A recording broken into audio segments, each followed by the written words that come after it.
자, 그럼 이제 토지거래가 절차로 들어갑니다. 자, 그럼 이제 허가 절차인데 허가 신청을 들어갑니다. 그럼 허가 신청은 관할이 토지 소재지 관할 시군구청장이겠죠. 그러니까 당연히 허가관청이 될 겁니다. 시군구청장이 되는 거고 당사자가 이건 공동으로 신청을 해야 된다. 공동 신청이요. 그러면 중개거래일지라도 우리 개공은 허가 신청 의무가 있다 없다? 없다. 그죠? 당사자 공동 신청해야 돼요. 우리 개공한테 유일하게 이게 의무가 발생되는 게 부동산 거래 신고라고 그랬죠. 그러니까 허가 신청 당사자 공동으로 해줘야 되고 이때 꼭 기억할 점이 있어요. 토지 거래가 신청할 때는 토지 이용 계획서 들어와야 되고요. 그다음에 자금 조달 계획서가 꼭 들어와야 돼요. 그래서 이거를 꼭 기억해 두세요. 자금 조달 계획서가 들어와야 된다. 그래가지고요. 토지 거래가 신청할 때는 자금 조달 계획서를 무조건 내게 돼 있기 때문에 부동산 거래 신고할 때는 자금 조달 계획서를 토지 거래가를 받았다면 내지 않아요. 내지 않습니다.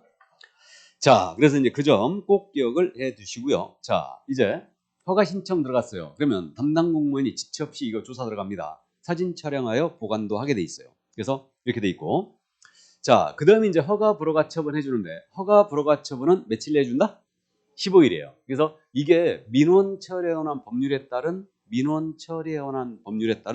처리기한 내 처리하게 돼 있는데 민원 처리에 관한 법률에 처리기한이 없어요. 그래갖고 이거 우리 부동산 거래 신고법 시행령에서 아예 15일로 못을 박았습니다. 그래서 며칠 내 허가 불허가 처분하라? 15일 내에 해주는데 만약에 선매 협의 절차가 이미 진행 중이었어요. 이게 뭐냐면 선매라는 건 이제 공부하는데 오늘 이게 먼저 선자에다가 살매자예요. 그러니까 허가 신청 들어온 토지가 공익사업용으로 쓸 토지였어요. 그래서 토지공사에서 사겠다. 우리가 공원용지로 쓸 거니까 이거를 사겠다 하고 시군구청장하고 협의 중이었는데 이걸 거래가 또 허가 신청이 들어온 거예요. 그러면 이거에 대하여 이런 사실이 있다면 먼저 통지해 주라는 얘기죠. 며칠 내? 역시 15일 내 통지해 줘야 돼요.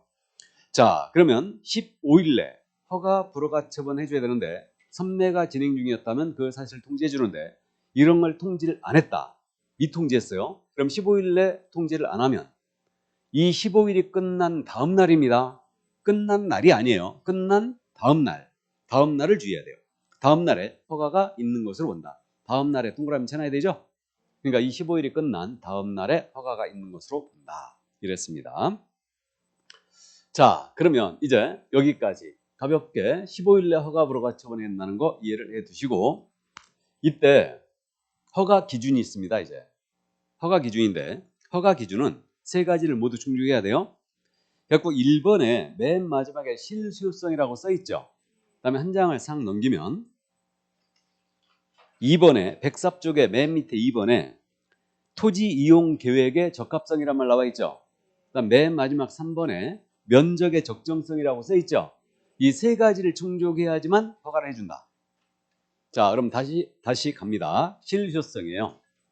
그러니까 요 목적이 있어야지만 허가를 받을 수 있다는 얘기죠. 이 얘기입니다. 그래서 요런 사유가 있다면 허가를 해줘야 된다. 이게 어떻게 바뀔지 궁금하네. 대통령령이 나와야 되는데 대통령령은 아마도 우리가 시험 보기 직전까지도 안 나올 것 같은데 일단 공포가 돼도 그러면 시험범위에서는 일단 이건 뺀다는 얘기인데 좋아요. 범위에는 들어오는데 시험 문제에서는 뺀다는 얘기겠지. 그러나 이제 감은 잡고 있어야 되는데 자, 먼저 실수요성으로서 자기의 거주용 주택용지로 이용하고자 한다. 그럼 허가받을 수 있어요? 그럼 이게 내가 은퇴 후에 전원주택지로 쓰겠다. 그럼 허가를 받을 수 있다는 얘기죠. 이때는 이용 의무 기간이 몇 년? 2년입니다. 다음에 그 복지시설, 지역 주민의 복지시설 피닉스로 쓴다. 그러면 경로당 용지로 쓴다. 또는 공원 용지로 쓴다. 그럼 가능하겠죠? 그래서 역시도 이용 의무 기간이 몇 년? 2년입니다. 이렇게 되고요. 다음 이제 세 번째로 허가구에서 농업 또는 임업 또는 축산업 이거 어업을 경영하는 자가 그 농업 등의 경영을 위하여 허가받을 수 있어요. 그래서 세 번째가 이제 농업 등의 경영을 위하여 허가구역 내 토지를 취득할 수 있다. 다만 거기 이제 잠깐 교재 봅니다. 103쪽에 양괄호 3번 농업, 축산업, 임업 또는 어업 경영 진하게 써 있죠. 거기에서 동그라미 2번을 보시면 농업인 등으로서 본인이 거주한 주소로부터 30km 이내에 소지하는 토지를 취득하는 사람 허가받을 수 있다는 얘기예요. 그러니까 뭔 얘기냐면 우리 농업인이 여기 살고 있거든요. 그래서 농업 경영을 위해서 허가구역 내 토지를 취득하는데 거리 제한을 뒀습니다. 몇 킬로? 30km 내라면 허가구역 내 토지를 취득할 수 있다는 얘기죠. 농업 등의 경영을 위하여 취득할 수 있다. 이거를 뭐라고 한다고 그랬어요? 30km를? 통작거리. 농사를 지을 수 있는 거리. 통작거리라고 해요. 요즘 그래갖고 차들이 워낙 고성능화돼 갖고 30km라면은 훅 밟으면 한 15분이면 간다고 그랬죠.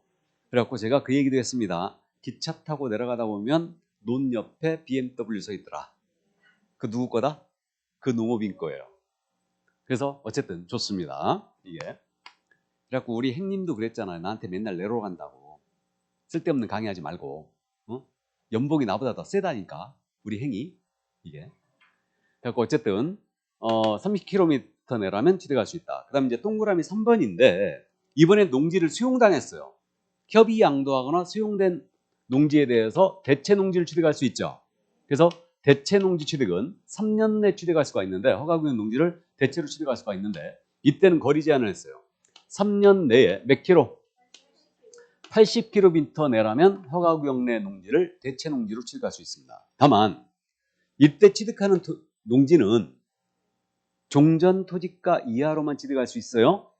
그러니까 내가 수용당한 농지가 공시지가 기준이에요. 공시지가 기준에서 만약에 2억짜리를 수용을 당했는데 허가구역 내 농지를 취득합니다. 이거 5억짜리 취득하겠대. 그럼 돼야 안 돼?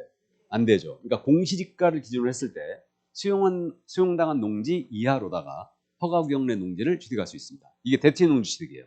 이때는 거리 제한을 완화했습니다. 몇 킬로까지? 80km. 그러니까 3년 내 취득할 수 있다는 얘기예요. 거기까지만 이해해 주시고 넘어갑니다. 자, 네 번째. 거기 4번, 5번, 6번은 좌측으로 묶으세요. 그럼 4번, 5번, 6번은 공통점이 뭐예요? 사업에 쓴다. 맞죠? 허가구역의 토지를 사업에 쓴다. 그러면 이제 실효성이 있다는 얘기예요. 그러면 이때는 이용 의무 기간이 몇 년? 4년이에요. 사업에 쓰니까 몇 년? 4년. 고래 기억합니다. 다만 4년 내 분양을 완료해 버렸다. 이게 그러면 이때는 이용 의무 기간이 끝난 걸로 봅니다. 자, 그 다음 이제 다섯 번째로 내려갑니다. 7번에 있는 내용인데 7번의 동그라미 1번이에요. 자, 이번엔 농지 외 토지예요. 농지 외 토지를 수용당했어요. 그럼 농지 외 토지를 수용당한 자가 이거 3년 내 대체 토지를 취득할 수 있거든요. 허가구역 토지로. 그럼 이때는 대체 취득할 수 있는데 이때는 이용 의무 기간이 몇 년? 2년이에요. 이때도. 그래서 농지 외 토지를 만약에 수용당했다. 그러면 허가구역 내 토지로 대체 취득할 수 있는데 이때도 이용 의무 기간이 2년이다. 자, 그 다음에 이제 동그라미 2번이에요. 그러면 사용 수익이 제한되는 토지에 대하여 현상 보존의 목적으로 취득할 수 있다. 허가구역 토지를. 그럼 이거 제가 극단적인 예를 들었었는데 이렇게 이해하세요. 현상 보존이란 말이 참 어려운 말인데 내 토지가 여기 이렇게 있어요. 있는데 여기 옆에가 토지거래 허가구역으로 묶였거든요, 지금. 근데 내 토지에 통상적인 경제활동에 쓰기 위해서 이 토지를 취득해야 되겠는데 이 토지가 사용 수익이 제한되고 있어요. 그러니까 건축물에 건축도 안 되고 있고 아무 쓰할 데가 없는 토지예요. 근데 이걸 취득하겠대. 왜 취득하느냐? 내 토지의 현상보존 목적으로. 즉, 내 토지에 진입을 하기 위해서는 도로를 개설해야 되는데 유일하게 도로 개설할 수 있는 자가 여기뿐이에요. 그래갖고 내 토지에 통상적인 경제활동에 쓰기 위해서 사용수익이 제한되는 토지인데 여기에 도로를 개설한다고 이해하세요. 그러니까 현상보존을 뭐로 이해하라? 도로 개설. 그러면 이때는 몇 년으로 써야 된다? 5년을 써야 된다. 그러니까 허가구역 내 토지를 내가 도로 개설, 현상보존의 목적으로 취득할 수 있다. 그럼 5년은 써야 된다. 자, 그 다음 이제 동그라미 3번이에요. 동그라미 3번에 마지막으로 이제 임대사업자인데 임대사업용으로 취득한다. 그럼 이때는 허가를 받을 수 있다는 얘기예요. 이때는 몇 년을 써야 된다? 5년을 써야 돼요. 여기서 지금 참고할 게 그냥 사업에 쓸 목적은 몇 년? 4년. 근데 임대사업은 5년이에요. 됐죠?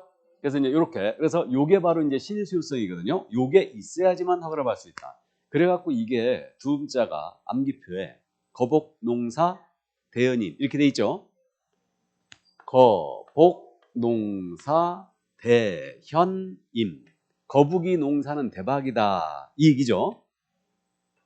근데 포도 그 거복 농사 대연임 이렇게 암기하시는 분도 있더라고. 거복 농사 원래 의도는 거북이 농사예요 이거. 자, 좋아요. 그래서 거복 농사 대연임 이렇게 암기합니다. 거주형 주택용지, 복지시설, 편의시설, 그다음에 농업 등의 경영, 그다음에 사업에 쓸 목적이고, 그다음에 대체 취득을 한다. 현상보존 목적, 임대사업용. 이게 바로 이제 이용 의무 기간까지 같이 기억을 해주시고요. 자, 그다음에 이제 도시군계획에 맞아야 된다 그랬죠. 그러니까 도시군계획에 맞아야 되고요. 생태계의 보존과 주민의 생활 환경에 중대한 위해를 끼칠 우려가 없어야 돼요. 그래야지만 허가를 받을 수 있어요. 이게 도시군계획의 적합성이고 면적도 적정해야 되겠죠. 그러니까 내가 거주형 주택용지를 취득한다면 300평 정도가 적정한 걸로 보이는데 만약에 3000평을 취득하겠대요. 그럼 안 되겠죠. 그러니까 면적도 적정해야 된다. 그래서 이걸 충족해야지만 허가를 받을 수 있다. 당연히 거북농사 대연임을 꼭 암기해 주세요. 그리고 이용 의무기간 같이 기억을 합니다.